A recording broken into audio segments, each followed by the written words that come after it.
Court ने पतंजलि आयुर्वेद के संस्थापक बाबा रामदेव को अपने विज्ञापनों में भ्रामक जानकारी देने और कोर्ट के आदेश की अनदेखी करने पर कड़ी फटकार लगाई है। कोर्ट ने इस बात पर सख्त नाराजगी जताई है कि रामदेव की कंपनी ने सुप्रीम कोर्ट में दिए गए शपथ पत्र का पूरी तरह से उल्लंघन करते हुए भ्रामक विज्ञापन देना जारी रखा। इसके साथ ही अदालत ने केंद्र सरकार की भी खिंचाई कर पूछा कि जब पतंजलि आयुर्वेद की तरफ से गलत प्रचार किया जा रहा था तो उसके आयुष मंत्रालय ने अपनी आंखें क्यों बंद कर रखी थी। दरअसल आज योग गुरु बाबा रामदेव और पतंजलि आयुर्वेद के एमडी आचार्य बालकृष्ण सुप्रीम कोर्ट में पेश हुए थे। उनके खिलाफ कोर्ट ने कारण बताओ नोटिस जारी किया था कि क्यों उनके खिलाफ अवमानना की कार्रवाई न की जाए, जिस पर जस्टिस हिमा कोहली और जस्टिस एहसानुद्दीन अमानुल्लाह की बेंच ने सुनवाई की। बेंच ने कहा कि कोर्ट में सुनवाई चल रही थी और फिर भी पतंजलि के विज्ञापन छापे जा रहे थे। 21 नवंबर को कोर्ट का आदेश होने के बाद भी अगले दिन प्रेस कॉन्फ्रेंस की गई। वहीं सुप्रीम कोर्ट ने कहा कि मामले में पेश दोनों का हलफनामा कहां है, जिस पर रामदेव की ओर से पेश हुए वकील बलवीर सिंह ने कहा कि पेश हुए दोनों लोगों ने माफी मांगी है और भविष्य में अब ऐसा नहीं होगा। पहले जो गलती हुई उसके लिए माफी मांगते हैं। वकील बलवीर की इस दलील पर सुप्रीम कोर्ट ने कहा कि सर्वोच्च अदालत ही नहीं, देश की किसी भी अदालत का आदेश हो उसका उल्लंघन नहीं होना चाहिए।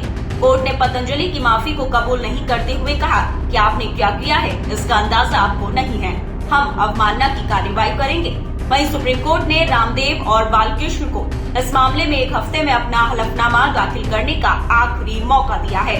मामले की अगली सुनवाई 10 अप्रैल को होगी।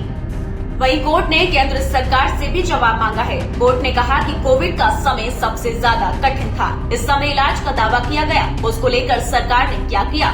सुप्रीम कोर्ट ने केंद्र सरकार को कहा कि केवल चेतावनी काफी नहीं थी, हम हैरान हैं कि केंद्र ने अपनी आंखें मूंदे रखी। केंद्र को ये बताना होगा कि राज्यों के खिलाफ कार्रवाई क्यों न हो। इस पर जवाब देने के लिए एसजी तुषार मेहता ने कोर्ट से कुछ समय मांगा, जिस पर कोर्ट ने समय देने को कहा। साथ ही ये भी कहा कि बाबा रामदेव और बालकृष्ण मिथ्या शपथ पर कार्रवाई के लिए तैयार रहे। गौरतलब है कि इंडियन मेडिकल एसोसिएशन की ओर से दायर याचिका में कहा गया था कि पतंजलि के भ्रामक विज्ञापन से एलोपैथी दवाइयों की उपेक्षा हो रही है, जिस पर 21 नवंबर 2023 को अदालत ने कंपनी से कहा था कि वह मीडिया में दवाओं के असर के बारे में भ्रामक प्रचार बंद करें। इसके बाद 27 फरवरी 2024 को अदालत ने कंपनी और बालकृष्ण को विज्ञापन जारी करने और एक प्रेस कॉन्फ्रेंस आयोजित करके सुप्रीम कोर्ट के पिछले आदेश का उल्लंघन करने के लिए नोटिस जारी किया था।